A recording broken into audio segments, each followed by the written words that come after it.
बिहार में लोकसभा चुनाव के बाद अब सभी की निगाहें विधानसभा उपचुनाव पर है। इस उपचुनाव में क्या रहेंगे पार्टियों के निर्णय और क्या रहेगा राज्य में 5 विधानसभा सीटों का आकलन हम करेंगे। इस चुनाव में राजद, जदयू, माले और हम के सामने लोकसभा चुनाव का प्रदर्शन दोहराने की चुनौती है। लोकसभा चुनाव में इन क्षेत्रों के विधायकों के चुनाव लड़ने से ये सीटें खाली हो गई हैं। इनमें से एक रुपौली के लिए चुनाव की घोषणा हो चुकी है, वहां 10 जुलाई को मतदान होगा। तो चलिए जानते हैं इस खबर के बारे में विस्तार से। नमस्कार, मेरा नाम है अमरदीप और आप देख रहे हैं NL9 न्यूज। राज्य के रामगढ़, तरारी, बेलागंज, इमामगंज और रुपौली में उपचुनाव होना है। इनमें राजद के 2, माले, जदयू और हम कोटे की एक सीट है। 4 विधायकों के सांसद चुने जाने और 1 विधायक के इस्तीफे के बाद ये सीटें खाली हुई हैं। बक्सर के राजद के सुधाकर सिंह ने सांसद चुने जाने के बाद रामगढ़ और जहानाबाद से सुरेंद्र यादव के सांसद चुने जाने के बाद बेलागंज सीट पर उपचुनाव होना है। आरा से माले के सुदामा प्रसाद के सांसद बनने के बाद तरारी और गया से हम के जीतन राम मांझी के सांसद बनने के बाद इमामगंज सीट खाली हुई है। बीमा भारती के इस्तीफा देकर लोकसभा चुनाव लड़ने से रुपौली में उपचुनाव हो रहा है। रुपौली में 10 जुलाई को मतदान है। यहां से जदयू के कलाधर मंडल, राजद की बीमा भारती और निर्दलीय शंकर सिंह के बीच त्रिकोणीय मुकाबला है।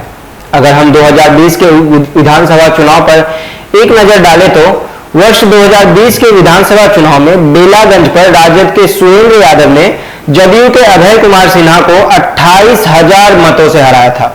रामगढ़ पर राजद के सुधाकर सिंह ने बसपा के अंबिका सिंह को सिर्फ 179 मतों से हराया था। यह भाजपा का प्रत्याशी तीसरे नंबर पर रहे थे। इमामगंज पर हम के जीतन राम मांझी ने राजद के उदय नारायण चौधरी को करीब 16,000 मतों से पराजित किया था। तरारी में माले के सुदामा प्रसाद ने निर्दलीय सुनील पांडे को 10,000 मतों से हराया था। यहां भाजपा उम्मीदवार तीसरे नंबर पर रहे थे। वहीं रुपौली में जदयू की बीमा भारती ने निर्दलीय शंकर सिंह को 19,000 मतों से पराजित किया था। यहां भाजपा तीसरे नंबर पर रही थी। इस तरह एनडीए में भाजपा का 2, जदयू का 2 और हम का 1 सीट पर दावा है। वहीं महागठबंधन से राजद का 4 और माले का 1 सीट पर दावा है।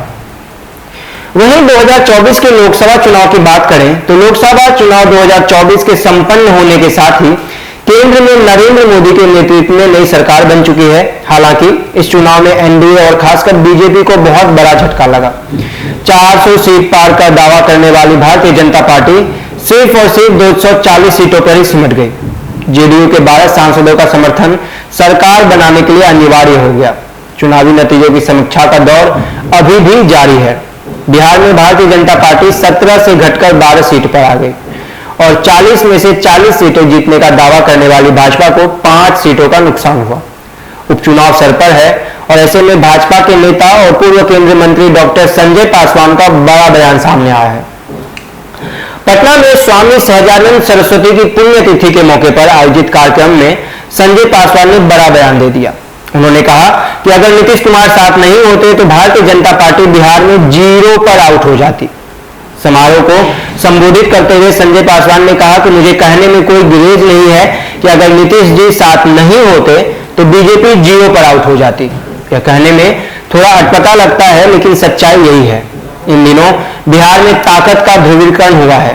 राज्य में एक ताकत तेजस्वी के साथ गई है तो दूसरी ताकत समूह के नेता नीतीश कुमार बन गए हैं। इसमें कोई शक नहीं है। जातियों का जुटान हो रहा है। उधर प्रशांत किशोर की ताकत गुप्त रूप से बढ़ रही है। उदाहरण देते हुए उन्होंने कहा कि हम लोगों से कोई मिलने नहीं आता है। पूछते हैं कि क्या कह रहे हैं तो बताता है कि प्रशांत किशोर के साथ चले गए हैं। जो लोग हमारे साथ भाजपा में और जदयू में थे वे अब प्रशांत किशोर के साथ जा रहे हैं। तो क्या इससे बिहार की राजनीति एक नया मोड़ लेगी? क्या इससे बिहार की राजनीति का रुख बदलेगा? देखना दिलचस्प होगा। धन्यवाद बने रहने के लिए और बाकी की खबरों के लिए देखते रहिए NL9 न्यूज। धन्यवाद।